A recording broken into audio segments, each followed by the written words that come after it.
June 18, 1815. Waterloo, Belgium. In the Duke of Wellington's eyes, victory appeared. Napoleon's army was beginning to crumble. In this moment, the balance of the world shifted. The Congress of Vienna. Europe's future was being negotiated. Britain stood as one of the major powers, containing France, maintaining the balance. But in Castlereagh's mind, there was a different ambition. Not European peace. Global dominance. 1805, Trafalgar. Nelson's fleet commanded the seas. The combined Franco-Spanish fleet annihilated. British naval supremacy became absolute. Nelson lost his life in this battle. But what he left behind was mastery of the seas. This naval supremacy would become the foundation of the British Empire. India. An economic powerhouse that accounted for roughly a quarter of the world's GDP in the 18th century. 1757, Plassey. Clive's forces numbered just 3,000. The Nawab of Bengal's army, 50,000. Everyone predicted British defeat. But Clive didn't fight. He bought victory. He paid an enormous bribe to the Nawab's general, Mir Jafar. In the midst of battle, Jafar stood still. The Bengali army collapsed from within.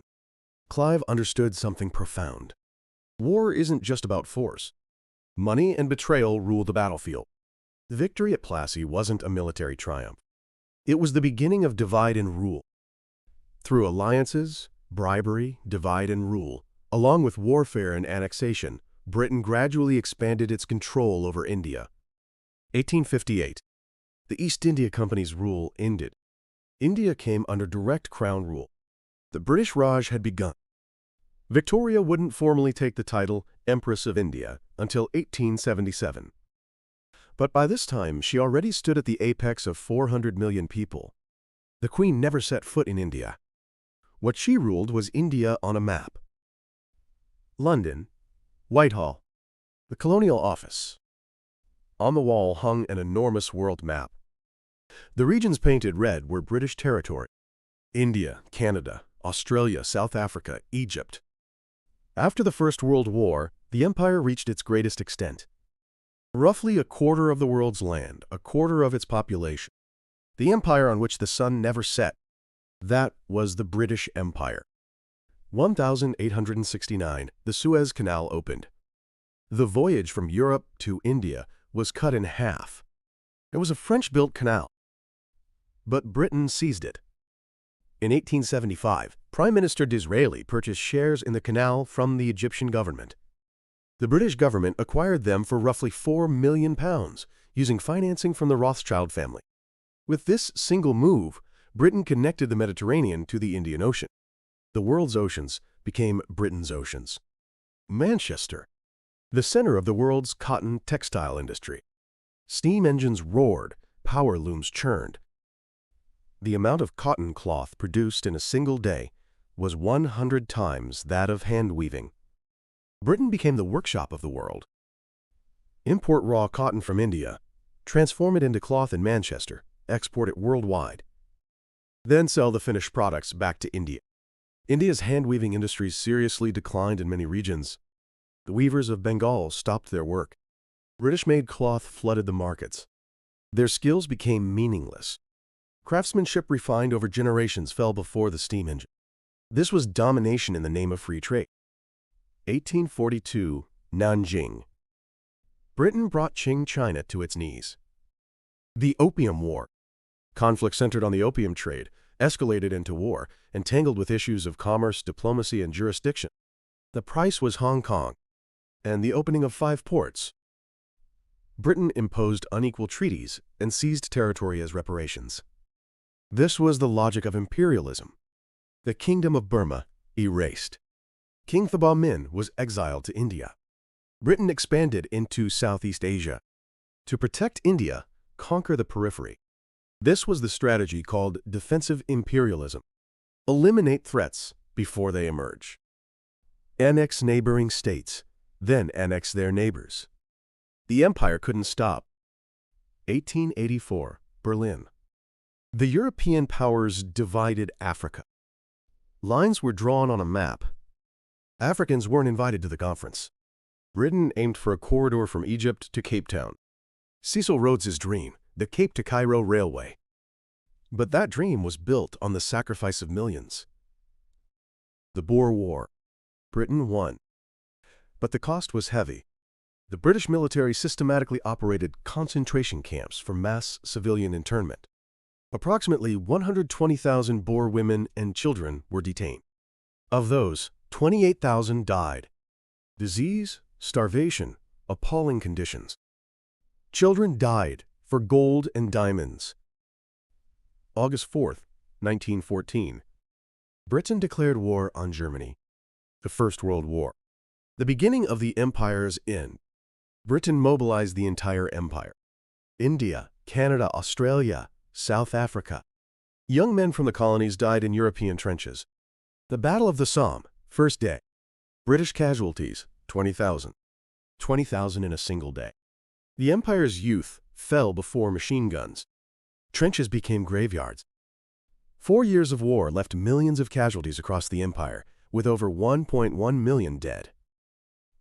And Britain realized something. The empire was not invincible.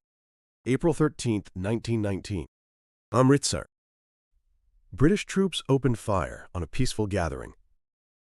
In an enclosed park with no exit, even British official records acknowledged 379 deaths, while Indian accounts claim over 1,000 victims. Women, children, there was no escape.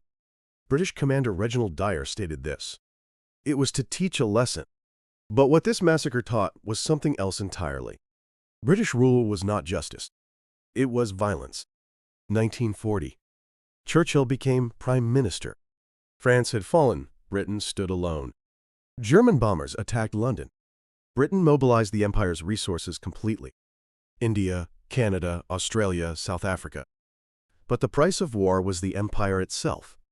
The bill for war arrived. Britain's external debt, roughly £3.5 billion. Much of it, ironically, owed to India, Egypt, and other territories forced to support the war effort, from the world's largest creditor to its largest debtor.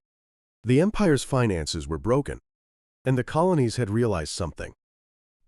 Britain was no longer a great power. August 15, 1947. India, independent. Nehru declared this: "The long night has ended, and India has reclaimed its freedom." India, with its 400 million people, was gone. The jewel of the empire was lost. But the price of independence was heavy too. The partition of India and Pakistan killed 1 million people. After Britain left, hatred remained. 1956, the Suez Crisis. Egyptian President Nasser nationalized the canal. Britain and France intervened militarily. But America and the Soviet Union opposed it. Britain was forced to withdraw. The moment Suez was lost, the world understood. The age of the British Empire was over. July 1st, 1997, midnight. Hong Kong. The British flag was lowered, the Chinese flag raised. Hong Kong Island since 1842, Kowloon since 1860, the new territories leased from 1898. All returned to China. Prince Charles stated this: "It's the beginning of a new era, but it was also the end of empire." Walk through London today, and you'll see traces of empire. Nelson's Column, the British Museum, India Gate. But these aren't monuments. They're tombstones. The British Empire ruled a quarter of the world. It stood at the apex of 458 million people. But that dominion was built on violence. Indian famines, the African slave trade, the Amritsar massacre. Behind the empire's prosperity, millions died. The British Museum displays artifacts from around the world: the Rosetta Stone, the Parthenon sculptures, Benin bronzes. Many of the collection pieces came to Britain through multiple means: colonial rule, war, excavation, purchase. Now the world asks this question: shouldn't these be returned? Britain struggles to answer. But in 2024, some artifacts began returning to Ghana through long-term loans. The once closed door is slowly opening. 2021, Barbados. It removed the British Queen as head of state and became a republic. Jamaica, Belize, the Bahamas are considering the same path. The transition to republican government isn't uniform. Some countries debate concrete constitutional amendments, while others postpone national referendums. The Commonwealth is becoming hollow. Former colonies are beginning to reject imperial symbols. At the 2024 Commonwealth Summit in Samoa, reparatory justice for the slave trade became a major agenda item for the first time. Calls for reckoning with the past have never been louder. The empire is collapsing even in memory. What did the British Empire leave behind? English as a global language, parliamentary democracy as a system of governance, the principle of rule of law. But it also left something else. Ethnic conflict, border disputes, economic inequality, India and Pakistan, Israel and Palestine, the Irish question. The borders the empire drew remain flashpoints of conflict today. So what can we learn from this empire? Domination is not eternal. No matter how mighty, empires collapse. What is built through violence crumbles through violence, and history repeats itself. New empires rise, then fall again. History only speaks of outcomes, but those living it don't know the ending. If you had been a 19th century British citizen, would you have justified imperial rule? And today we must ask ourselves this: how will future generations judge today's world order? Share your thoughts in the comments. Thank you for joining me on this journey. The story of the British Empire was one of domination and conquest, but it was also a story of human ambition and fragility. Learning from history isn't about judging the past. It's about gaining wisdom to live better in the future. Here at Blueprint of Giants, we'll continue bringing you lessons for our modern world through the stories of history's giants. If you found value in this story, I'd appreciate your subscription and like. Until next time.